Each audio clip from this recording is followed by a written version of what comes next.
Boker Tov ou Mevorach. Ce matin, on va parler de la mitzvah de Tkiyat Shofar pendant Rosh Hashanah. Vous savez que la Torah nous demande de sonner le shofar et cette année, on ne pourra pas accomplir cette mitzvah le premier jour.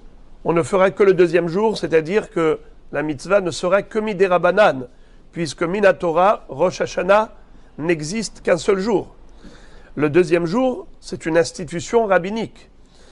De ce fait, la mitzvah cette année, on ne va pas l'accomplir Mina Torah, uniquement midei Rabbanan. Mais ça ne change absolument rien au niveau des halachot de Tkiyat Shofar. Donc on va rappeler que normalement Mina Torah, on devrait sonner juste 9 kolot, c'est-à-dire Tkiya, Troa, Tkiya, Tkiya, Troa, Tkiya, Tkiya, Troa, Tkiya. Mais étant donné que les Chachamim avaient un safek, quelle est la définition de Troa? Est-ce que c'est Shvarim, ce qu'on appelle nous Shvarim, ou bien ce qu'on appelle nous Troa, ou les deux à la fois? C'est pour ça qu'on fait les trois. Tashrat, Tashrat, Tashrat, Tashat, Tashat, Tashat, et Tarat, Tarat, Tarat. Ça, c'est le basique. Le minimum, c'est 30 kolot. Parce que si vous prenez Tashrat 3 fois, ça fait 12 sons. Tashrat, déjà, c'est 4. Tkiya, Shvarim, Troa, Tkiya. Ça fait 4 sons. Fois 3, 3 fois 4, 12. Très bien. Tashat, c'est 3 sons. Donc 3 fois 3, 9. Tarat, 3 sons. 3 fois 3, 9. 9 et 9, 18. 18 et 12, ça fait 30. Donc le minimum basique pour la mitzvah, c'est 30 sons. Seulement les Bnei Israël, comme ils font un hidur mitzvah, ils font plus que ce que Akadosh Baruch Hu a demandé. Non seulement qu'on sonne le shofar avant Moussaf, on sonne une deuxième fois pendant Moussaf. Et pendant Moussaf, on fait combien? Alors, si on sonne les 30 kolot encore une fois pendant Tfilat Lahash, c'est-à-dire pendant la Hamida de Moussaf à voix basse, ça fait 30 et 30, 60. Encore pendant la Hazara de Moussaf, encore 30. Pourquoi? Parce qu'on fait des tkiyot après ce qu'on appelle malchouyot, après zichronot et après shofarot. On récite dans la tfila de Moussaf, de Rosh Hashanah, 10 psukim qui parlent de Malchut Hashem, du royaume divin. 10 psukim qui parlent du zichronot. Comment Kadosh Baruch Hu se souvient de l'humanité, entre guillemets, ça veut dire qu'il juge tout le monde et il gère l'humanité. Et toutes les créatures. Donc, ça s'appelle zichronot. Et ensuite, shofarot. 10 psukim qui évoquent différents shofarot, comme le shofar de Matan Torah, et ainsi de suite, le shofar de Mashiach, le shofar de Triyat Ametim. En tout cas, après Malchouyot, on a Tashrat, Tashat, Tarat, après Zichronot, pareil, et après Shofarot, pareil. Maintenant, le Rav Ovadia Yosef Zatzal disait que, en réalité, on ne fait pas vraiment comme dit le Shulchan Aruch. Le Minhag n'est pas comme écrit le Shulchan Aruch. Parce que le Shulchan Aruch, par exemple, il écrit que on ne sonne le shofar que pendant la chazara du Moussaf. Pas pendant la tfilat lachash du Moussaf.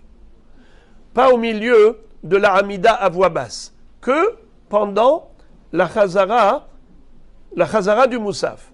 Et ensuite, on complète les kolotes après Moussaf. Mais pendant Moussaf, on ne sonne pas au milieu de la Hamida. On ne sonne que pendant la Hazara de la Hamida. C'est ce que dit le Shulchan Aruch. Mais nous, on ne fait pas comme ça. Nous, on sonne 2 fois. Pendant la Hamida à voix basse et aussi pendant la Hazara. Donc, premièrement. Deuxièmement, c'est que le Shulchan Aruch lui dit que après Malchouyot, on doit faire 3 fois Tashrat. Après Zichronot, 3 fois Tashat. Et après Shofarot, 3 fois Tarat. Mais c'est pas comme ça qu'on fait. Le Minhag, c'est Tashrat, Tashat et Tarat. C'est-à-dire, on fait à chaque fois, après Malchouyot, Tashrat, Tashat, Tarat. Après Zichronot, Tashrat, Tashat, Tarat. Et pareil, après Shofarot. Donc voyez-vous que, par rapport à 2 applications, on ne se réfère pas au Shulchan Aruch on a un minhag différent du Shulchan Aruch. Une précision qui peut concerner cette année 5781 par rapport au confinement. Il y a beaucoup de gens qui se retrouvent chez eux à la maison et qui ne viennent pas à la tfila.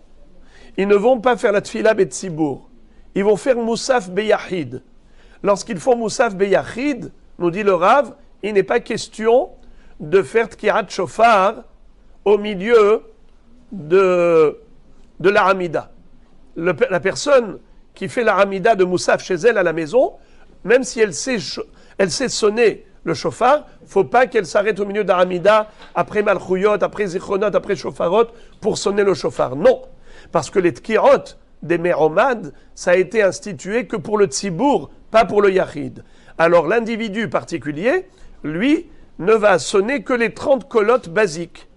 Comme on a dit tout à l'heure, les 30 colottes basiques, comme nous on sonne avant Moussaf, lui aussi fera pareil. Mais pas pendant Moussaf, parce que ça c'est uniquement pour le Tzibour. Ça c'est important de le savoir. De manière globale, combien de sons on va sonner ce jour-là? La sonnerie générale, eh bien on a 30 colottes avant Moussaf. 30 colottes pendant la Hamida Belachash et 30 sons encore pendant la Hazara de la Hamida. 3 fois 30, ça fait combien? 90. Et après la Hamida, pendant le Kaddish Titkabal, on va sonner encore 10 sons. Tashrat, c'est 4 sons. Tashat, 3. Tarat, 3, ça fait 10. En tout, ça fait son. Ça fait 100 sons. 100 sons, c'est par rapport à quoi? Parce qu'il est écrit Yom Teruah Yelachem dans la Torah. Et Onkelos, il traduit Teruah par Yebava. Yom Yevava Yelechon. Un jour de gémissement, de pleurs en quelque sorte. Et ça correspond à quoi? À ce que la mère de Sisra, ce goy qui est venu attaquer Israël, quand elle a appris que son fils, qui était le commandant, était mort, Yaël l'avait tué, n'est-ce pas? Eh bien, Vateyabev em Sisra. Elle a gémi. Et elle a gémi combien de fois? 100 gémissements. Une centaine de gémissements. Et quel rapport avec la mère de Sisra? Pourquoi est-ce que nous on se réfère à elle pour le nombre de sonneries?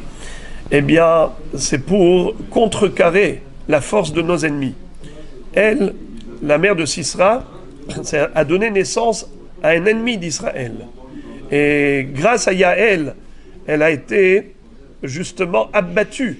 Eh bien, c'est cela ce que nous disons à Kadosh Baruch Hu. On sonne pour contrecarrer la force de nos ennemis qui nous cherchent du mal, et que grâce à cette kirot shofar, qu'on puisse empêcher toutes les nuisances, tous ceux qui veulent, chas v'shalom, agresser le peuple juif, eh bien qu'il n'ait pas la possibilité, et comme on le dit d'ailleurs, juste après la tkiyat shofar, kol keli yutzar alair lo yitzlach, vechol lashon takum mitach la mishpat tarshiri. Ça veut dire que personne ne réussira à faire du mal au Am Israël. Nous, on sonne 100 fois Yom Yebava, 100 Yevavot.